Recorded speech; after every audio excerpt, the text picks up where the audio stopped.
घरमा आमा छ, मेरो घरमा बहिनी छ। हो मैले मेरो मम्मी र बहिनीलाई रेस्पेक्ट दिन्छु भनेदेखि मैले बाहिरको लेडीलाई स्वतः रेस्पेक्ट दिन्छु। म छोरी मान्छेको इज्जत गर्छु, म छोरी मान्छेलाई रेस्पेक्ट गर्छु भनेर मात्रै हुँदैन है। व्यवहारबाट देखिएन नि त। मलाई इज्जत उछालिदिन्छु भनेर धम्की दिनुभयो। त्यसपछि बारम्बार मैले मेरो फोटो भिडियो हटाउनु भन्दा पनि हटाइदिनु भएन। उल्टै आफै फ्यान पेज खोलेर मेरो फोटो भिडियोहरू एकदमै भद्दा कमेन्टहरू राखेर क्याप्सनहरू राखेर गरिदिनु भयो। बाहिर इन्डस्ट्रीमा गएर हामी छोरी मान्छे अगाडि बढेको देख्न नसकेर होला सायद म्युजिक भिडियो नदिनु भन्दै हिँड्ने, दिएको मान्छेहरूलाई पनि गतिलो मोडल राखेनौ। त्यसपछि फोन फुटाइदिने, एकजनाको त फोनै फुटाइदिनु भएको छ। यो कुरा चाहिँ उहाँको शब्दमा मात्रै सीमित भयो कि व्यवहारमा लागू भएन। प्रशासनभित्रै अब मलाई हात उजाएर अब मुख छाड्नु भयो भनेपछि अब मैले कसरी मान्ने? उहाँ फेरि ल यो उहाँबाट चाहिँ अब यो हुँदैन है। किनकि कस्तो हुन्छ भने सर, यहाँ हजुरलाई पनि थाहा छ, हामीलाई पनि थाहा छ, अडियन्सलाई थाहा नहुनसक्छ। हामीले रोक्न सक्यो भने यो कुरा रोकिन्छ कि। जस्तो यो त रेकर्डेड हो नि त। मैले हजुरलाई अब आज इन्टरभ्यूमा आउँदा मलाई यो क्वेसन चाहिँ प्लिज है नसोध्नु भनेर मैले अगाडि नै भन्न सक्छु नि त होइन। यो कुरा चाहिँ हजुर र मेरो बिचको कुरा हो कि यो कुरालाई बढावा नदिनु भनेर मैले धेरैपल्ट मैले उहाँलाई पर्सनल्ली नै भनिसके पछाडि उहाँको साइडबाट चाहिँ किन नरोकिने, किन यस्तो चर्चामा रमाउने त? यो चर्चाले गर्दा मलाई हानि पुगिरहेछ भनेर उहाँलाई थाहा दिँदै पनि रोक्ने कर्तव्य त उहाँको हो नि त होइन। अब उहाँ छोरा मान्छे भएकै भरमा मेरो त केही पनि मलाई के असर पर्छ र भन्नुहुन्छ होला। तर म छोरी मान्छे भएकै भरमा मलाई चाहिँ धेरै असर पर्छ कि यो कुराले गर्दा। किनकि उहाँ म्यारिड हो होइन, उहाँको बच्चा भइसक्यो। अब मेरो नाम जोडिँदा उहाँको वाइफलाई पनि असर पर्छ कि यो कुराले। कति कुराहरूले वाइफको फ्यामिलीलाई पनि असर पर्छ। यो कुरा चाहिँ उहाँले बुझिदिनु पर्यो कि। उहाँले अब यो कुरा अब आई डोन्ट नो, अब यो कुरा यो इन्टरभ्यू पछि बुझ्नुहुन्छ। किन हामी लिगल्ली त हामी गएको हो, लिगल्ली गर्दा बुझ्नु भएन। सायद अब यसरी मिडियामा आउँदा बुझ्नुहुन्छ कि भन्ने आशा छ। नमस्ते। आज चाहिँ लेडिजका कुरा गरौँ है त, छोरीहरूका कुरा। प्रिन्समा प्रिन्स एकदमै मनपर्ने नानीहरू हो कि मलाई एकदम मनपर्छ उनीहरू। आज उनीहरूको भिडियो इन्टरभ्यू हेरेँ प्रकाशजीकोमा, कस्तो दुःख लाग्यो कि सोभरि नै कस्तो इमोसनल भयो अनि बोल्नु मन लाग्यो। म तिनीहरूलाई किन विश्वास गर्छु भने अर्को पार्टीको मान्छेको बारेमा अलिअलि थाहा छ मलाई। सागर भाइको बुवा स्वर्गीय राजेन्द्र लम्साल सर खासै लेडिजलाई रेस्पेक्ट गर्ने मान्छे होइन। त्यो कुरा सागर भाइले हजुरको आमालाई पनि सोध्नुहोस्, मामालाई पनि सोध्नुहोस्। हजुरको आमालाई भन्दा पनि मामालाई राम्रोसँग थाहा छ। त्यति मात्रै भने मैले अहिलेलाई। अनि बहिनीहरूको कलाकारहरू चाहिँ मलाई आफ्नै भाइ बहिनी, आफ्नै दाजुभाइ दिदीबहिनी जस्तो लाग्छ कि। उहाँहरूले हामीलाई नचिन्नु भयो भने हामीले उहाँहरूलाई फलो गरिरहेका हुन्छौँ नि त। अनि बहिनीहरूको आँसु देखेर आज असाध्यै दुःख लाग्यो। तर जे तिमीहरू बाहिर आयो, मैले आइदिए हुन्थ्यो, बोल्दिए हुन्थ्यो, यति धेरै सहेर चाहिँ नबसिदिए हुन्थ्यो जस्तो लाग्थ्यो कि। किनभने त्यति धेरै फोटो भिडियोहरू जोडिएर आयो नि त। जब मेल भर्सनको मान्छेको विवाह भइसकेपछि छोरी मान्छेलाई मजाले बेचेर खाने माध्यम बनाउनुहुन्छ कि नेपालमा न्युजहरूबाट। कति कलाकारहरूको रिसेन्टली पनि भयो।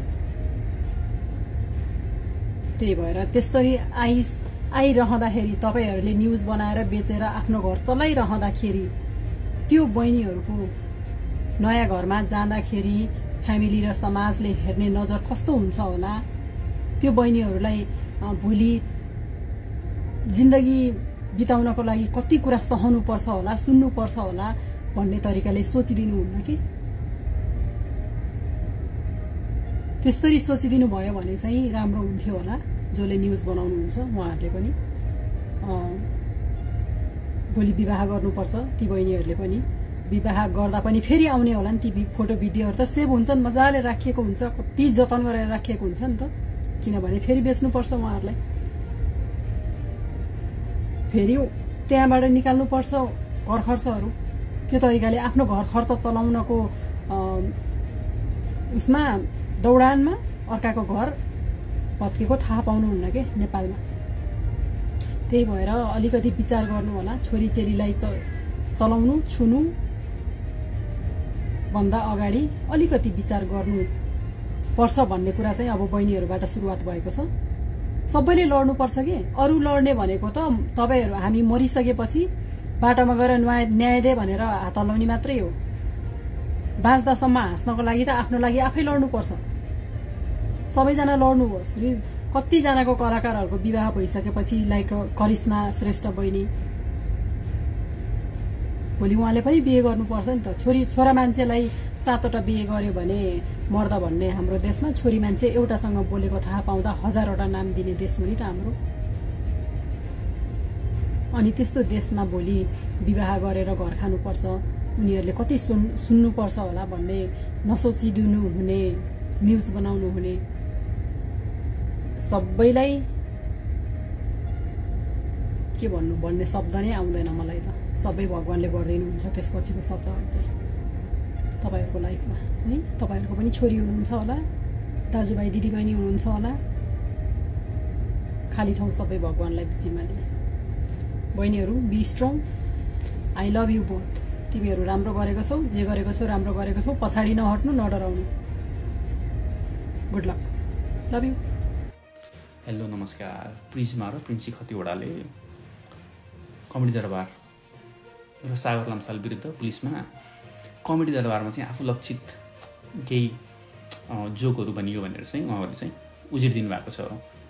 सागर लम्साल आएको एपिसोडमा चाहिँ सागर लम्साललाई टिकटकर फाप्दैन भन्ने एउटा सानो लाइन थियो। त्यो बाहेक अरू 1-2वटा सानो लाइन उहाँहरूलाई टार्गेट गरेर नाम सिधै नतोकिए पनि बुझ्नेले चाहिँ अफकोर्स उहाँहरूलाई लक्षित गरे भनेको त्यो बुझिन्छ क्या होइन। अब कमेडी हो होइन, कमेडीमा चाहिँ अब त्यो was it like too much, मेरो आफ्नो personal opinion, no it wasn't क्या होइन। कमेडी हो, आई थिङ्क तोकेर पनि भनेको थिएन, तर त्यो मेरो पर्सनल भ्यू हो क्या।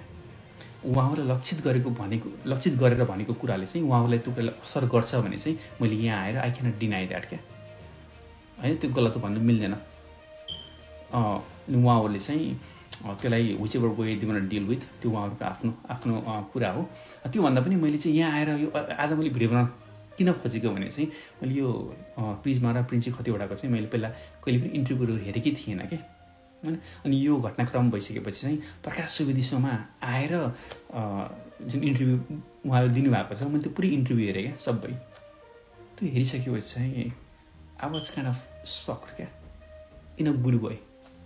हाउ वेल स्पोकन, आफ्नो कुराहरू कस्तो मजाले, every single question asked they were able to express themselves so well, so good क्या। कसैलाई पनि नराम्रो नभनिकन चाहिँ in such a respectful manner क्या होइन, आफ्नो कुराहरू राख्न। आई वाज रियली वाउ क्या, सच अ गुड इन्टरभ्यू होइन। उहाँले आफ्नो कुरा पनि प्रस्तुत गर्नुभयो, कसैले नराम्रो पनि भन्नु भएन, सागर लम्साललाई पनि नराम्रो भन्नु भएन। उहाँको मिसेसको बारेमा कुराहरू पनि आइरहेको थियो, उहाँलाई पनि एकदमै राम्रोसँग उहाँहरूले चाहिँ त्यो कुराहरू राख्नुभयो क्या। इन्टरभ्यू हेर्नु भएको छैन भने चाहिँ गएर हेर्नु होला। मैले सधैँभरि टिकटकमा उहाँहरूको त्यो लिपसिङको भिडियो यताउता भनौँ न, त्यहीँ अब गीतहरूमा त्यो भिडियो मात्रै हेर्थेँ नि, यसरी पुरै इन्टरभ्यू चाहिँ हेरेको थिइनँ कि।